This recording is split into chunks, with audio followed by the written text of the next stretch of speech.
Okay, this video is for people who have received multiple offers for dental school. Congratulations, you did it.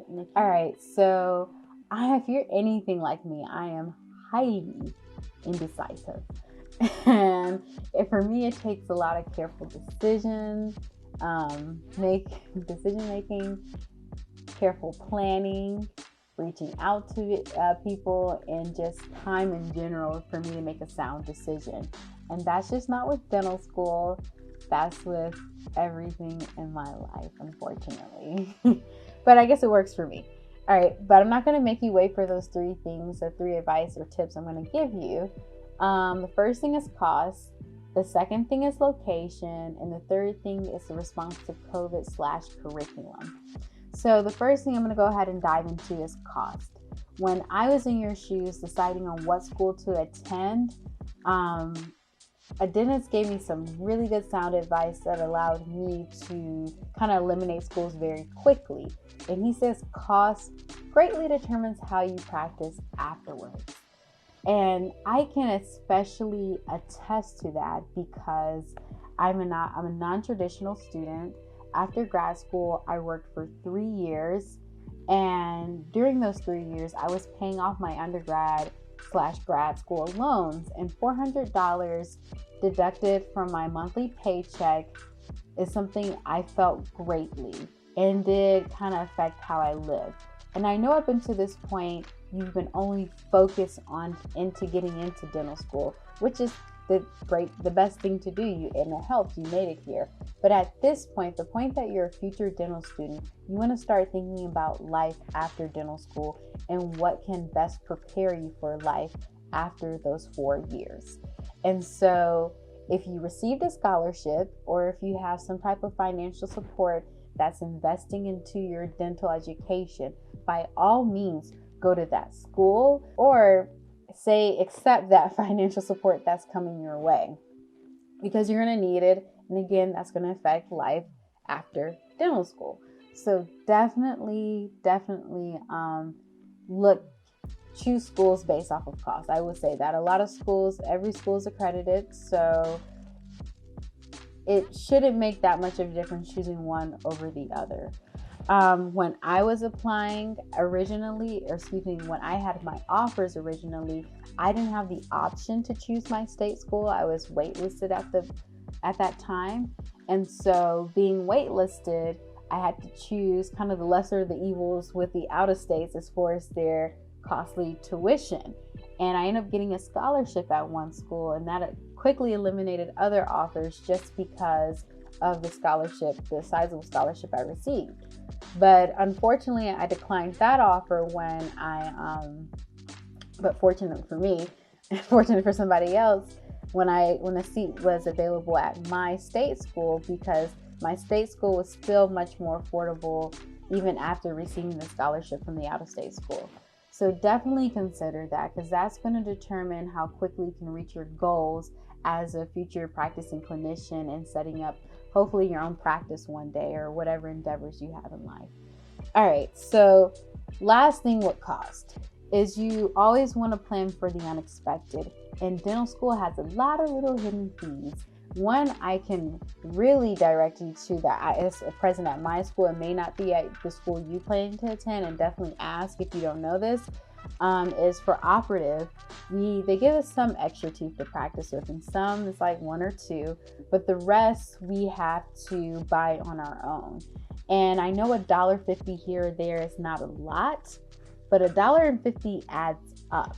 And it adds up to not just the plastic teeth. You're buying burrs, you're replacing things that you may have lost and things that may have been broken. And trust me, this happens to the most careful people. So these things are prone to happen. And these bills come up to be $20 a month. And I think I have probably one of the lower bills. And I think my classmates can attest that, dental school gets pretty costly pretty soon. So you definitely want to plan for that, as well as t-shirts and things you may want to buy for clubs you're going to participate in, and just the unknown. Your budget shouldn't be so gridlocked to where your loans are only supporting your tuition. That's a problem, because life happens in dental school, and you want to always plan for the miscellaneous, the unknowns, and the times you want to go out to eat and other things that may occur in life. So definitely look at costs. Costs determine life in dental school and greatly affect life after dental school. So that's just my number one thing. Okay, so the second thing was location. I know some of you may have had virtual interviews and weren't able to attend your school, but you should have an opinion about the school. When it came to me, and when it comes to you, I highly recommend, even in the midst of the pandemic, I highly recommend you visit that school. If you're thinking to yourself, well, I can't because of cost and it's pretty far and it's the holiday season and I don't really have money for that. If you're making all these excuses now, then that should be telling you about if that's the right school for you. Luckily, when I was deciding to visit the schools I was highly considering attending, one got eliminated with cost, and then I did make my way to visit the second school. And when I visited that school, I was very happy that I went there because some of the feelings that I had, the uneasy feelings that I had, still persisted when I visited the second time. And that was nice because it showed me that these are not just feelings I had on interview day, but these are actual feelings that existed about this university. So I would highly recommend, even if you can bring it down to one or two schools, seeing, making sure that this is the right school for you. That's the first part about location. The second thing about location is seeing what the city has to offer. Dental school is very stressful. Dental school is very time consuming. But the time you have to do something that you would like to do, you would want it to be there. And that's just kind of your stress relief.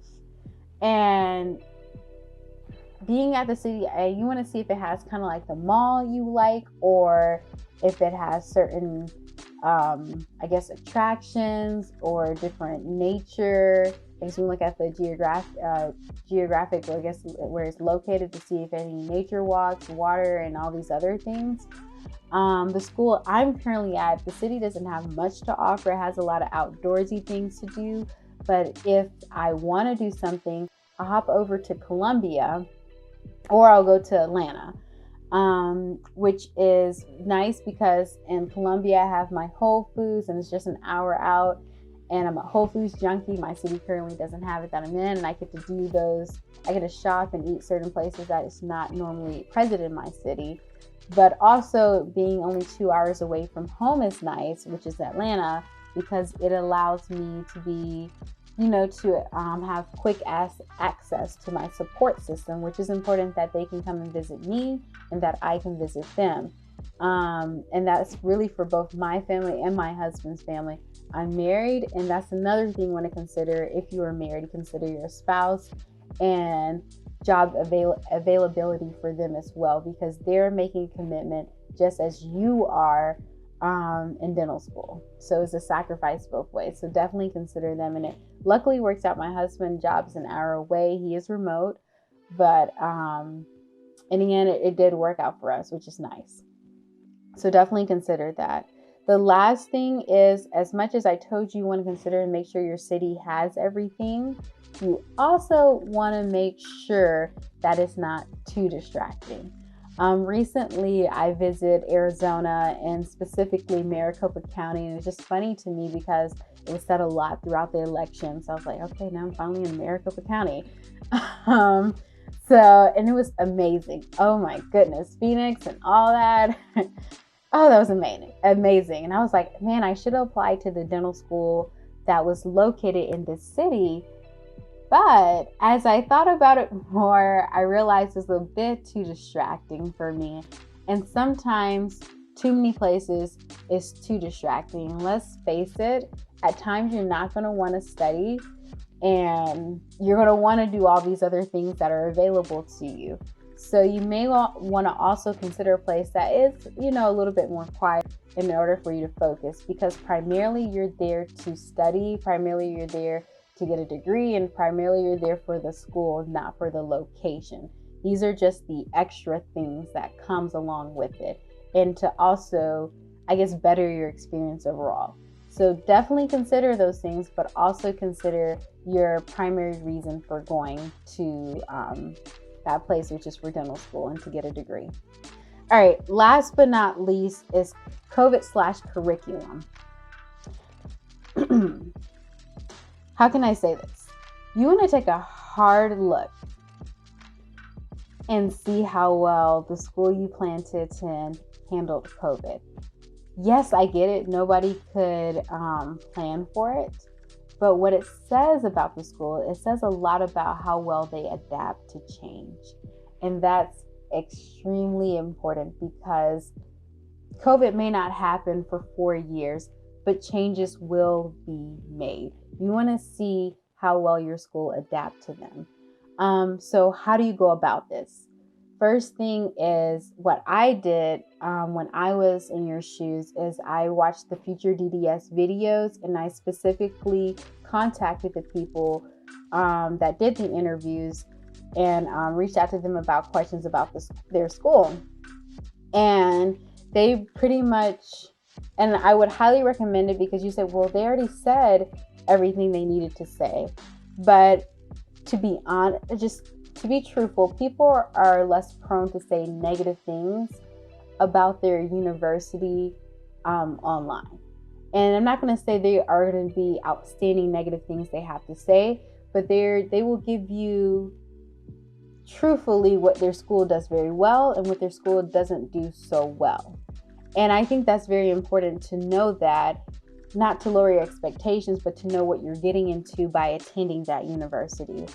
And one thing one student told me, but it was not just from that student, multiple students told me that, schools are on their best behavior during the interview day.